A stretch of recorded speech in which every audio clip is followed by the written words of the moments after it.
so glad you guys came downstairs to hear about this talk. Quick raise of hands, who's building with AI? Who's like building, touching LLMs, managing agent loops, etc.? Cool. Who's using AI coding tools or coding agents? So most of us, cool. So a lot of this will be familiar for us. So I figure I have some slides. I also have a demo. And I basically was going to freeform to see, depending on the audience, to go back and forth. So this is your time as well. So hopefully it's going to be super valuable.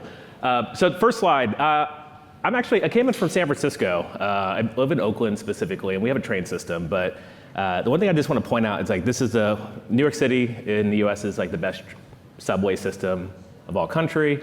I know there's like some quirks around it, but I'm always impressed on my ability to navigate and get around the city, despite never living here.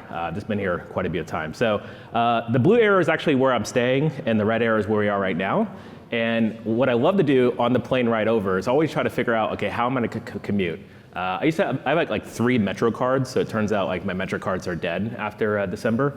But I just love being on the Metro, taking buses when I'm in Manhattan. And so this is my commute. And I also like walking a ton, but walking from Barclays down to here is just not a great walk, especially with this weather. So I decided to use the train. So on the right is my phone. I use Citymapper. That's my sort of like go-to whenever I'm in a different city. And this is my commute specifically. I want to point out this because that one line is the BMT. It's actually a historical line as well. Brooklyn had an overground train line. I never knew what BMT stood for. So Brooklyn, Marine. Was it trans? No. Oh man, I had the acronym. Doesn't matter what it is because it's a sandwich. And I only know BMT from the sandwich at Subway, which is why I'm wearing my Subway hat. But this is the line I took this morning, so 6 stops. So you have like 1, 2, 3, 4, 5, 6. You get off at 36th Street, you're good. Got on DeKalb. But there's also this other option, which is only 1 stop. And I know about express trains. Anybody take the train in? Anybody local? Cool. And anybody local that took the train? So this is all. I'm not educating you on anything at this point, but it'll correlate. So. This is the end, and I was like, I accidentally got on the end on the way over to the workshops yesterday. I was like quite impressed because it's 1 stop from Barclays to here. And I'm like, man, that's amazing. Like I can only just get 1 function and I can have like a 1-shot experience to get here. Does that make sense to what we're getting here? Cool, so I'm B. Dougie. This is me on the internet. It's awkward to say this, but you can Google me. I spent a lot of time at GitHub doing developer advocacy. I was an early employee at Netlify, working at a company called Continue now, doing DevX there. Also ran another company for 2 years that I sold to the Linux Foundation.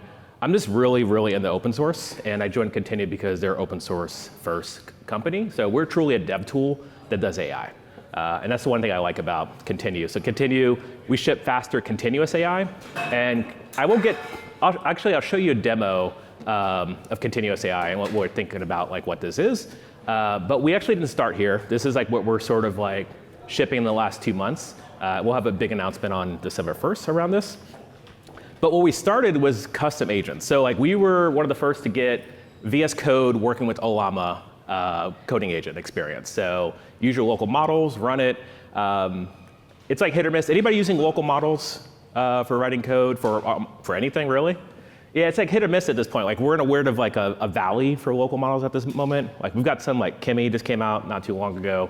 GPTs, OSS, 120B, like that exists. GLM exists.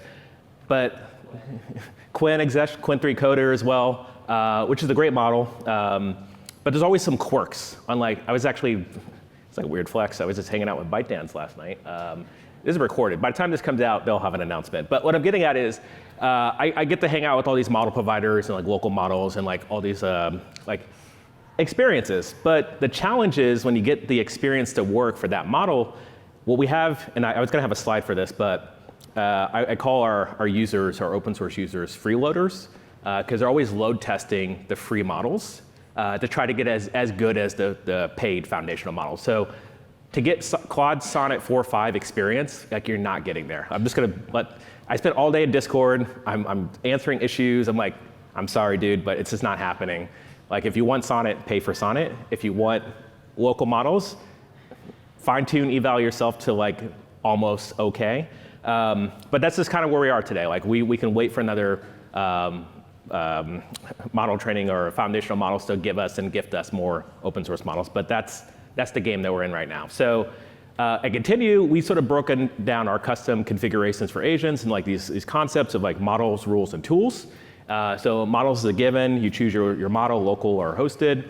Rules, we spent a lot of time over the summer making rules better, just some like cursor rules, but inside of Continue. And then tools is where I'll spend most of my time talking about, which the title of this talk was about virtual tool calling, which I'll be honest, like I pitched the same talk that Robert's pitching right now upstairs about agent to like management. And they're like, oh, we already had that talk. But did you want to do a local model thing? I was like, okay, yeah, I could do that. So virtual tool calling is something that it's always been a challenge, and I think a lot of us have solved this. Like early days, and I want to go to the demo, so I cut out a bunch of slides, but early days we had function tool calling from OpenAI. It was great because you could call a function and it would do some stuff. And then we had the evolution of that where you could then have agentic function tool calling where you can it can reason and respond. And the way we're able to do this with Continue, because so Qwen3 code is actually a big issue for us because it's a great model, but it doesn't do it the way everyone else does it. So we have to like intervene and give you the experience you expect. So like when you're freeloading, it's like not a term I want to use publicly, but I'm here in public saying it out loud. But like when you're freeloading to try to get the best experience, like a Copilot or like a cursor experience, we've got to intervene by basically injecting XML for tool calling.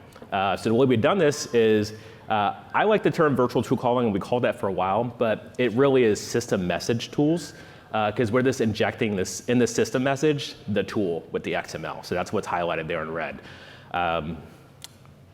I realize this is red and green, so apologies for accessibility.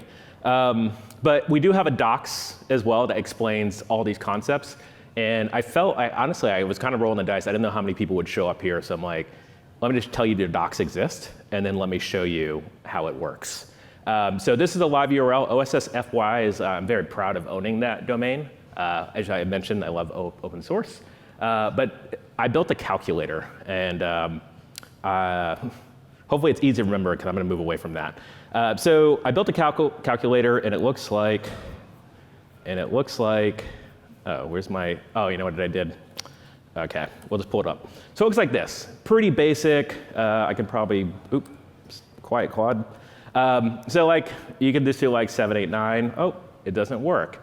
Calculator's a little broken. So like, the idea here is like, we should be able to work in this calculator. And actually that's not intentional. I should clear the cache and restart because it should not be broken.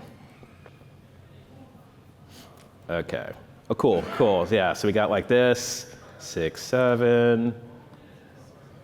Cool, so like the calculator works. I'm just like proving a point. I've also added like some cool little tools that I vibe coded last night. So if I do like 1337, does that. So like I have a bunch of like Easter eggs, but it was just like last night I was like, cool, I need like a demo. I had another demo, but I wanted something new because vibe coding is like, it's dopamine. I gotta be like, I was gonna make a joke about that, but I'm gonna just move on.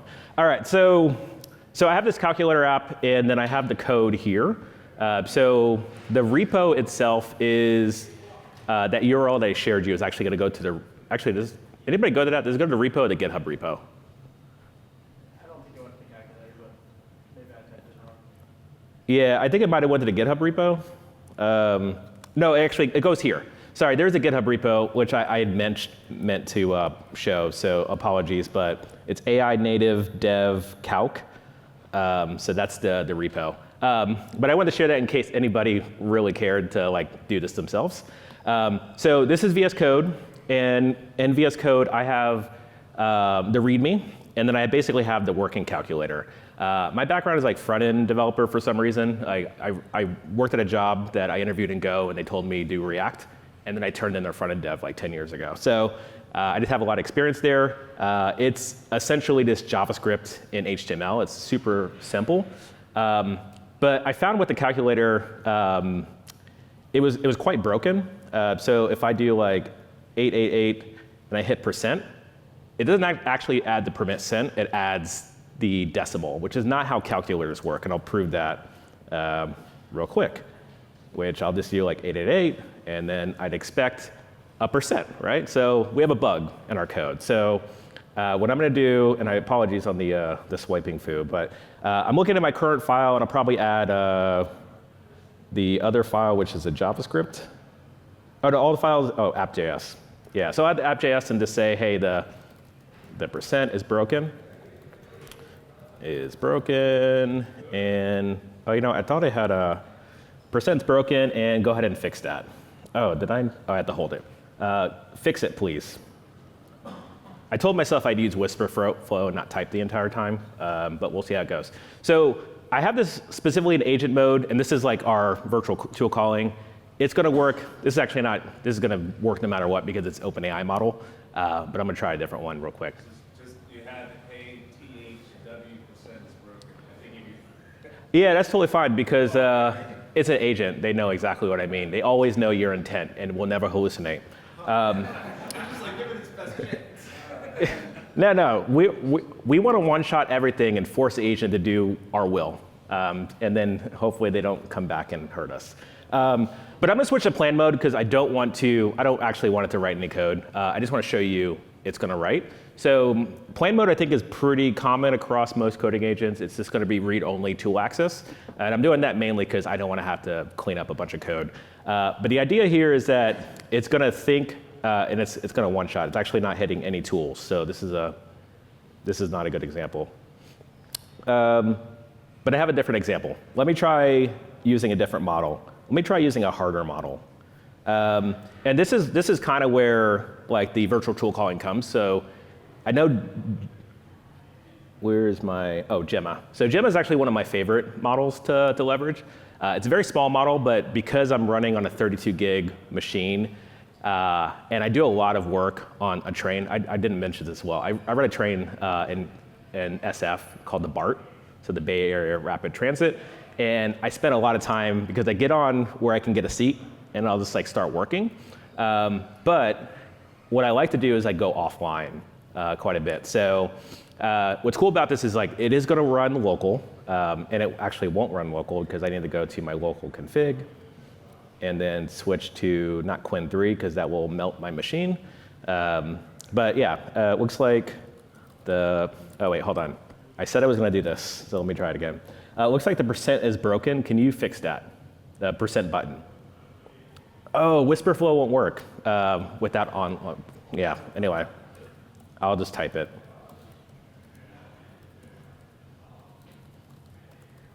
So the cool thing about like continue and everything running local is I can still get my virtual tool calling and all thing on my machine, so it's still going to run. Unfortunately, whisper flow won't work. Cool. So it did. It's going to call the search tool. So I just wanted to prove that it's going to hit a tool. And the way Gemma, the 4B model specifically doesn't have tool calling built in by default. So it's just like it was shipped pre-agentic flows. So wanted to prove a point. It works. This is how it works. But my talk doesn't really just talk about calculators. It's all about the portability of these tool calling as well. So the goal for like earlier this year, I think maybe last summer is like when we had a breakthrough of agents. I think the first one I saw was like Crew AI had figured out how to like make agents talk to agents as well. And then shortly after that, all the coding agents started shipping agents. I think Cursor might have been first. I'm sorry if I don't have all the dates correct. But it's basically go think, process, reason, and then like present the result. And I thought that was amazing. But the challenge of like working on a platform like Continue, and again, I do apologize to folks in the back. I was going to change the colors of this, but I'll let you know what 1, 2, 3, 4, 5 is. We have fragmentation of tool calling. So the way tools work in one model is not the way they work in other models. And it's painful to manage. So like we're just at a point where at Continue, we're just like, hey, here's our recommended models. And if you want other models, contribute. And that's kind of been our statement for the past 3 months. But stateless. So stateless is going to be like your Claude code. It's not storing state. It's like doing stuff really fast, really quick. Anybody use Claude code or have experience using that? I think a lot of us at this point have touched it or tried it out. And it's a great experience because, and there's also codecs as well. Low friction. Autonomous is very similar to OpenHands. So it is like as if a human was going to go through and do some specific steps and specifically store some state. And then compiler, Ray actually was talking about compiler agents previously, but Cursor, this is kind of how they interact. And it's funny, every time we talk to like I don't know if this is actually funny, but it's funny to me. When we talk to different foundational model providers or even just general model providers for even open models, they always ask us this question of like, how do you handle tool calling? Like, well, we've got this thing, we just like inject the XML and we try to lean into the stateless realm, but there are some situations where we do have to add state for like certain situations, and I'll get into that in a moment.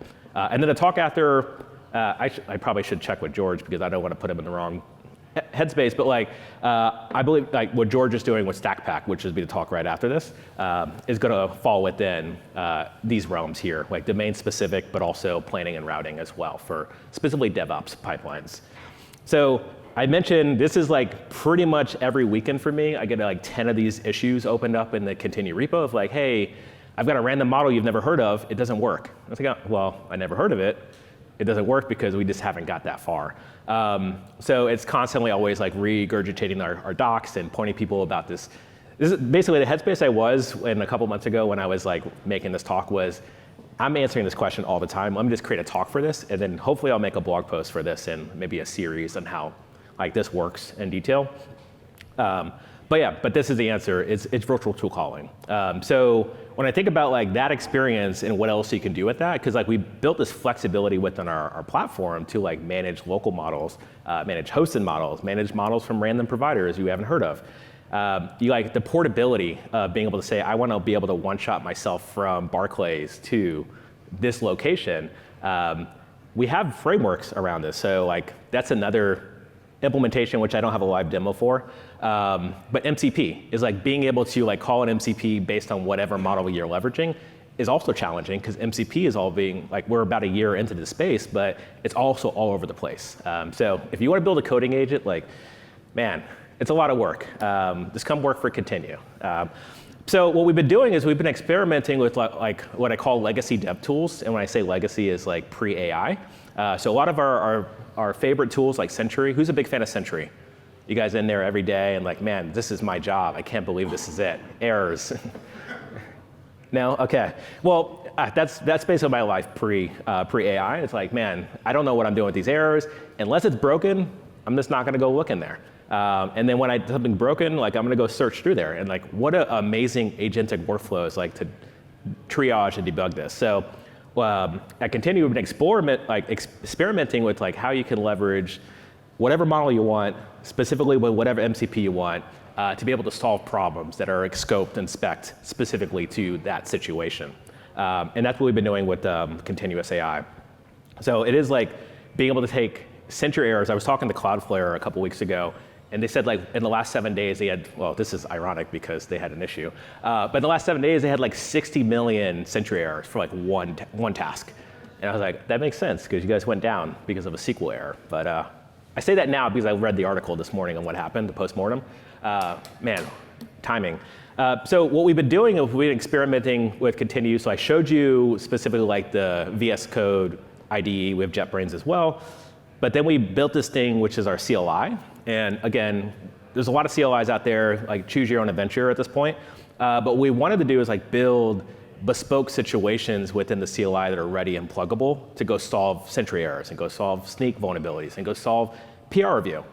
So what this is basically our take for custom agents for situations for you to like go land, deploy, and sort of set and forget. So this was an experiment we did over the summer around July, is like build a CLI. We're using Ink, which is the same thing Claude Code is built on top of.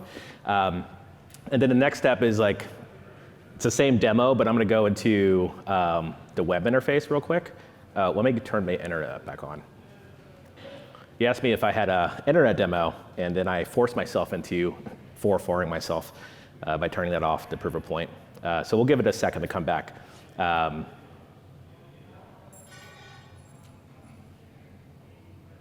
All right. Oh, I might have cursed myself forever. Oh, here it is. Cool. Yeah, so basically what I'm getting at is like we at Continue, we've been experimenting with this. So I guess I'll just look at my own.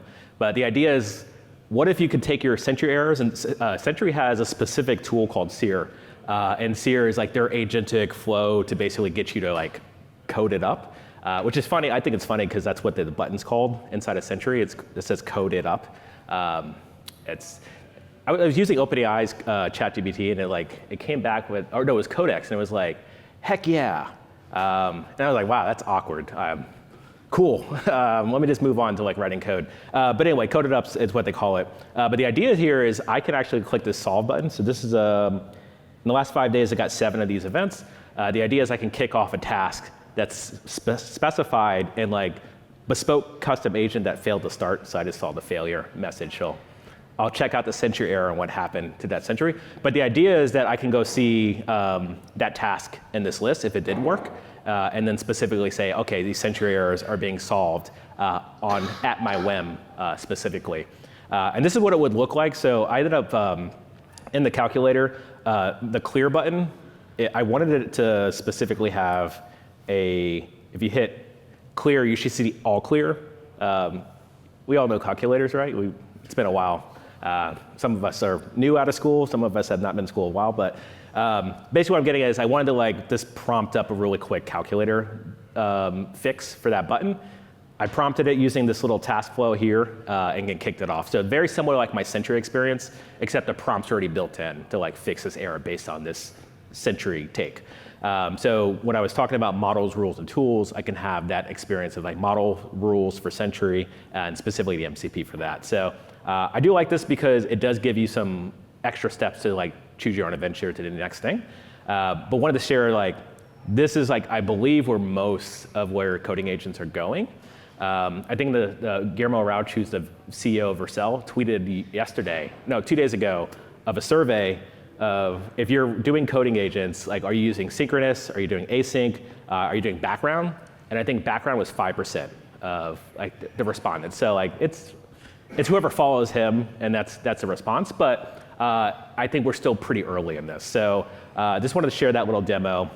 This is sort of the continuous AI workflow we're sort of thinking about, where you have like a trigger, which is your Sentry error, and then the outcome, which is fix this Sentry error.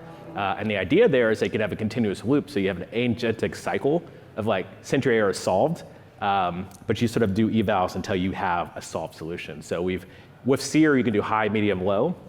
Usually the low ones you can one-shot and have like that sort of one-stop train stop. But majority of them are going to be multi-step, like let's just break this down, create issues.